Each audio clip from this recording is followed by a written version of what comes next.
Okay, okay, okay. Alright.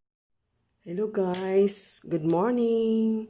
Andito ang Tita Nora. Meron naman akong ituturo sa inyo ang paggawa ng jumpsuit. Jumper na pasalwal na siya. So, mahaba ito. So, ituturo ko sa inyo kung paano ang paggawa ng pattern, basic pattern nito. So, start na po tayo. So, ang gagawin natin, ang sukat natin ay 40 ang hips. So, ang nasusunod kasi dito ay ang hips. So, doon sa taas, maluang na yun kasi jumpsuit naman siya eh. So, 40 yung kanyang hips. So, ang unang natin gagawin ay kukunin natin yung figure nito. So, ang figure nito ay sa harap ay 13 and 1/4. So, maggawa muna tayo ng guhit. Standard ito ha. So, ang inyong adjust lang dito ay ang hips. So, ito yan. So, ang kanyang figure ay 13 and 1/4. So, guhit doon. Guhit doon. Nakikita ba ninyo? Yan, nakikita ba ninyo? Yan. Yan.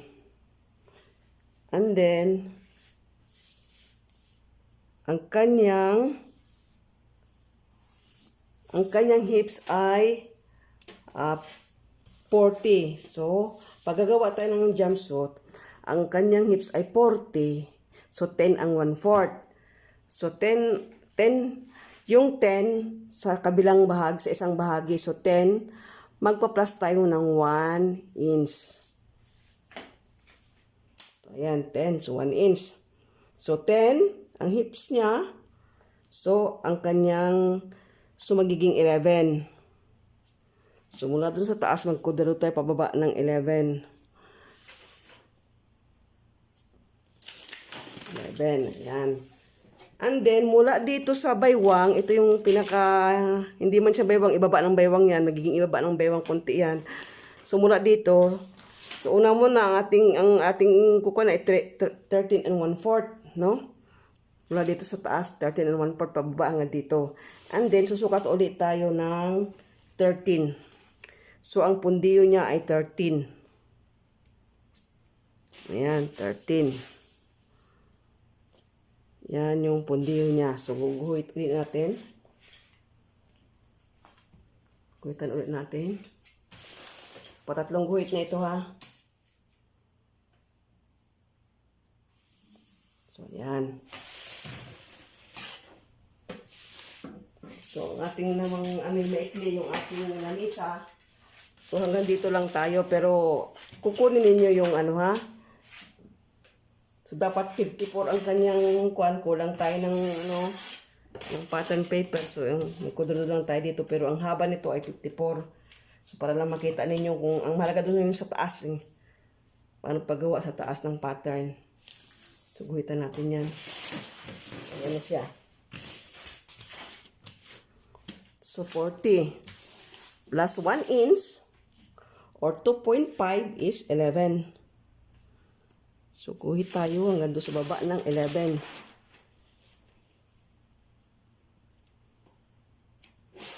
So, kung ang inyong hips ay 35, so 35 divided by 4 plus 1 inch. Ito lang yung sukat ng sample natin, no? Na ang kanyang hips ay 40, so kaya naglagay tayo ng 10 plus 1 is 11. Kung 35 naman, so kung 36 naman, di 9. Plus 1, di 10. So, ito, dahil ito ay 40, so plus 1, so 11. Ayan. So, dito, kuha na natin ito na yung pinaka-dibdib niya ha. So, ang gagawin natin dito, standard yun ay 4 and 1/4. Ayan, 4 and 1/4. So, 4 and 1/4. Ayan. Igaganyan natin siya, oh. So, kailangan kayo ay may ganito, eskwela. Ayan. Ayan ang ano niya. So, ayan ang 4 1/4. Ayan siya. So, dito na tayo sa pundiyo. Ayan yung pinaka-figure niya, ha? So, ayan yung taas. Ito yung pinaka-blouse niya. So, dito na tayo sa baba. Ito ang pundiyo niya. Ayan, pundiyo niya. So, 40 divided by 4. 10 divided by 4 is 40.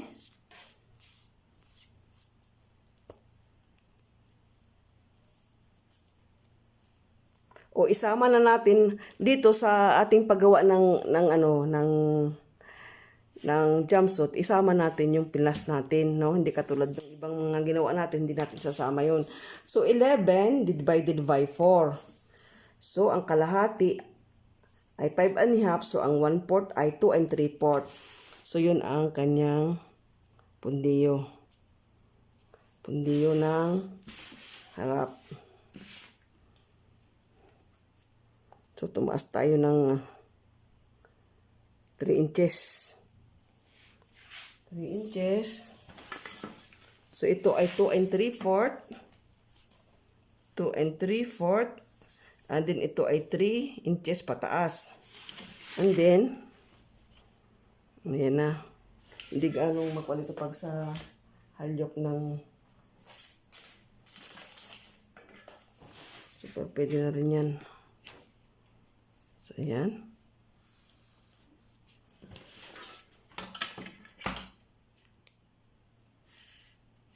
Basta yung flat yung... Pagkagagawa kayo ng pundiyo, no? Dito 1 inch flat. So, ayan na siya. So, ayan na yung nangyari sa kanyang pundiyo.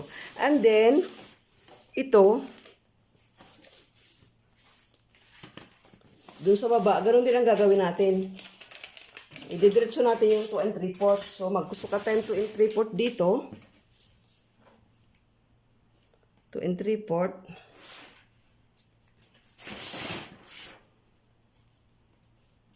Ayan.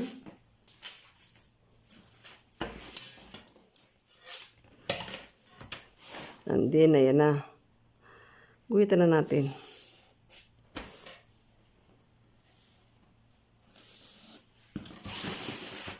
So, ayan yung ating front. So, maglalagay tayo ngayon ng bulsa. So, bulsa dito sa tagiliran. Ito. So, ang gagawin natin dito, bababa tayo ng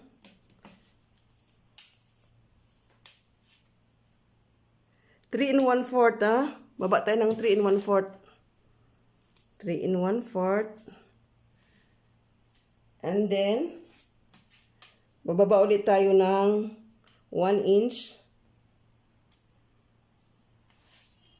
And then, 5 1/2. So, 5 1/2. Yan yung bulsa. No, yung bulsa.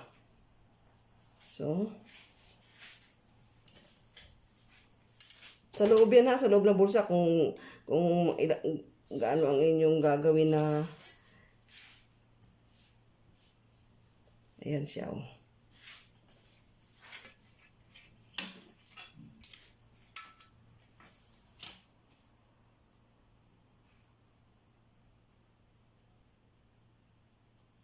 Ito lang yung butas niya ha. Ito lang yung butas niya. Ito lang yung butas niya. Yan ang dalawa. Yan ang butas niya ha. Yang may guhit na diretso yan, yan ang butas. Hanggang dito ang gagawin natin. Ayan o. Bulsa. Ayan.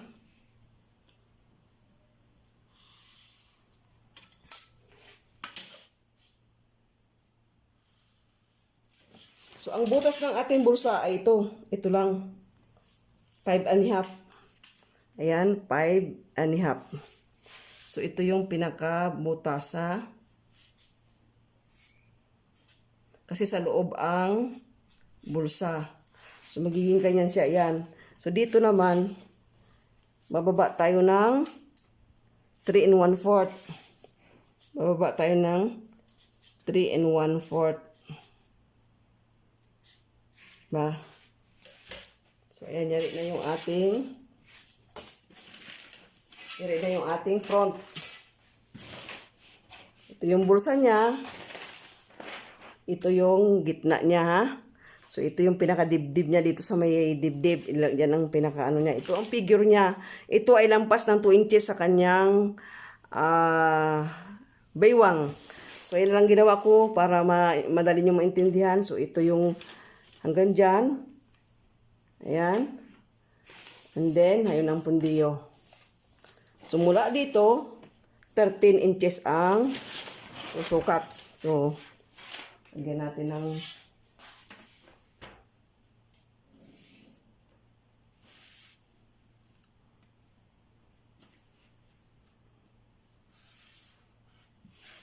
ng araw. So, 13 inches. Yan ang sukat niyan. Mula dito hanggang dito. Dito naman ay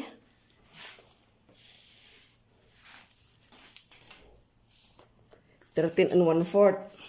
So, mas mahaba ito. So, lagyan natin ng araw para madali niyong maintindihan. So, 13 and 1/4. So, yan yung ano niya. So, ito naman ay 4 and 1/4.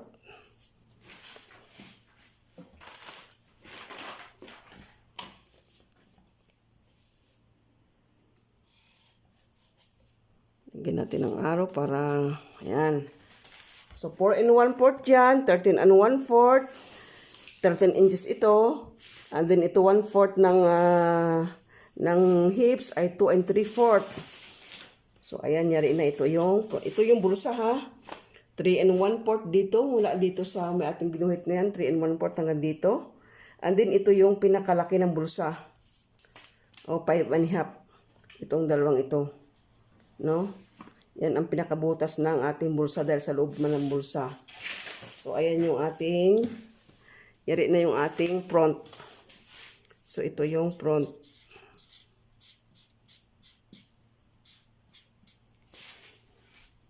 So, gagawa na tayo ng back.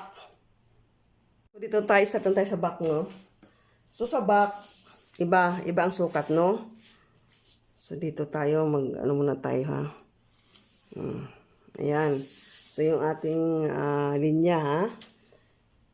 Mula dyan, susukat tayo ng 14 and 1/4. 14 and 1/4. Tandaan, ha? Doon sa,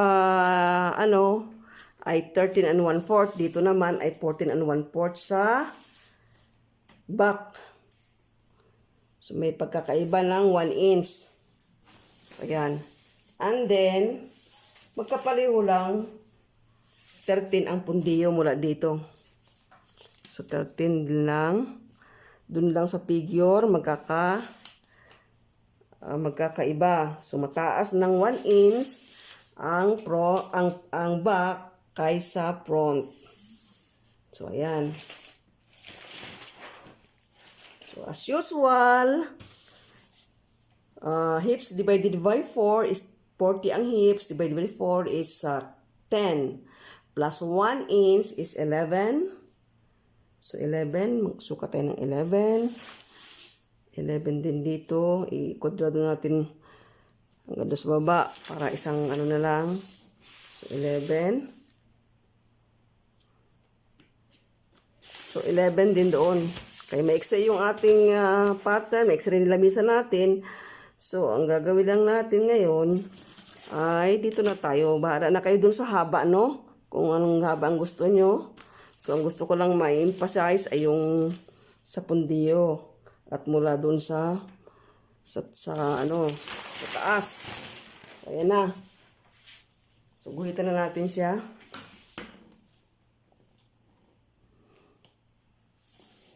So, Guhit lang nga doon sa baba.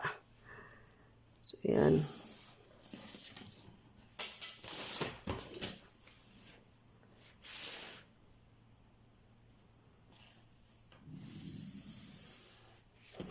So, yung tirante nito, kayo na ang mag-ano, basta ang akin lang i-ano sa inyo, ang ipapaliwanag ko sa inyo kung paano kunin lang.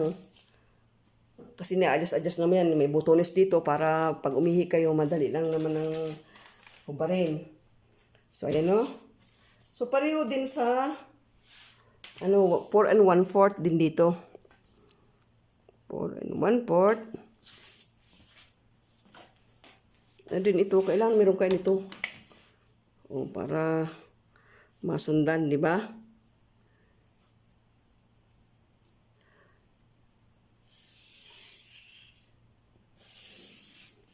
Ayan. Ayan siya. So, medyo, kasi mahaba siya. So, medyo umano siya dito, no? Ayan na siya. And then, dito tayo sa pundiyo. Sa pundiyo, di ba pag short ay, 1/3. Dito, pag jumpsuit, ay, ito i-divide mo lang ng 2. So, 11 divided by 2 is 5.5. So, 5.5, itong pundiyo ng, pundiyo ng likod. So, itutuwid nyo yan doon, 5.5. So, sasabihin nyo, ang laki naman ng gano'n. Pag jumpsuit, ganun talaga. Divide 2 lang. Hindi siya divide 3. Diba sa short ay divide 3. So, dito ay divided by 2. Ayan. Dito na tayo sa pundiyo, no? Doon sa harap, ang initinaas natin ay 3. So, dito magtaas tayo ng 4. And then, doon magagaling yung, ayan o.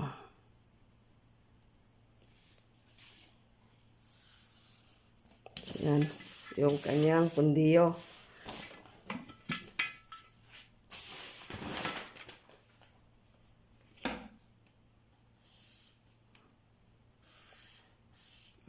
Ayan ang pundiyo niya. So, ito ay 5.5. 5, 1/2. So, ito ay 4 and 1/4. And then, ito ay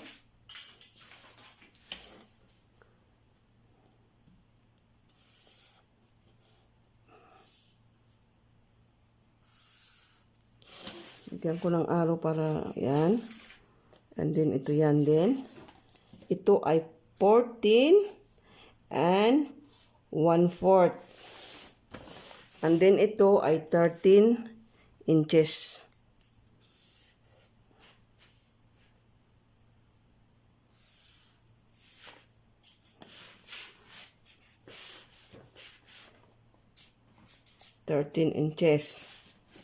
And then 5.5. So, ayan na yung kanyang itong sukat ng kabuuan ng sukat na yan, itong dedetso ang isang sukat na gayan, ay hips divided by 4. Hips divided by 4 equals 10. Plus 1 equals 11 divided by 2 equals 5.5. So, ang hips, kabuang hips ay 40, divided by 4 is 10, plus 1 equals 11. So, yung 11, divide mo sa 2 is 5.5. Yun yung pundiyo niya. Ito yung pundiyo niya. So, ito na yung figure. So, ito, bumaba ito ng 2 inches. So, Ayan, 12. Kung ang inyong figure ay 18 or 17, so meron kayong 1, 2, 3, 4 and a half na tirante. May 4 and a half kayo. Kaya pagka ito yung nayari nyo na ito, saka nyo siya lalagyan ng ihuli nyo paglagay yung kanyang tirante. So ito muna yung inyong gagawin, no? So tandaan ha, ang back, so back ito. So back, mas mataas ng 1 inch ang figure ng back. And then, dito naman sa kanyang pundiyo ay pareho lang ang mula doon sa baywang, mula sa guhit na yan, hanggang dito ay 13. So, yun din pareho. So, kung anong haba ng inyong jumpsuit, kung hanggang saan, kung bitin, kung ano, didiretso nyo na lang niya yan. Didiretso nyo na lang yun. So, yan o. Didiretso mo na lang pa ganun. So, ayan yung kabuuan ng jumpsuit na ito ay kailangan madali lang siyang, di ba? Madali lang siyang hubarin. Kasi kung naiihi ka, di ibababa mo lang yan. So, kaya maluwang siya, hindi siya masikip. No? So, ang hips niya, ganun pa ng 1 inch. So, medyo maluwang na siya. So, ito lang, yan lang, ito ang magpapaseksi sa inyo, itong halyok na yan. Kasi dito sa ibaba ng baywang yan. So, ayan. Ayan yung aking pagtuturo ng kung paano gumawa ng jumpsuit na hindi naman siya masikip, kundi maluwag lang. Kasi nagpas tayo ng 1 inch. So, ayan yung pinakaano niya. Pwede nating pamalingki yan. Pag gumawa tayo, pwede may pamalingki. So, ito yung front. Yan ang bulsa niya. So, ayan. Divide lang yan sa 4 yung 11. So, ayan, 2 and 3/4. And then, ito namang dito sa likod ay divide 2, ha? So, ang gagawin nyo, divide 2, hindi divided by 3. Kapag jumpsuit, divided by 2. Kapag short, divided by 3. Yun ang pagkakaiba ng jumpsuit at saka ng short. So, hatiin mo lang. Hindi katulad ng short ay hatiin mo sa 3. Itong jumpsuit hatiin mo lang sa 2. So 5 and a half yan. Diba? So, hanggang dito na lang yung aking pagtuturo, ha. Sana'y naintindihan nyo at may natutunan kayo sa akin. So ayan yan siya. O. Ayan yung back. So ang pundiyo. Lagyan ko ng kuwan, ha. Hips divided by 2. Yan, itong 5 and a half. Kasi 11. So, ayan siya. So, maintindihan. Kung hindi nyo gaanong makatch up, so balik-balikan nyo lang yung aking paliwanag. Kasi nandyan naman sa video, dito naman sa video. So, hanggang dito na lang. Sana may natutunan kayo. Natutuwa ako kung marami kayo matututunan sa aking mga tinuturo. At see you in my next video. God bless us all. Bye.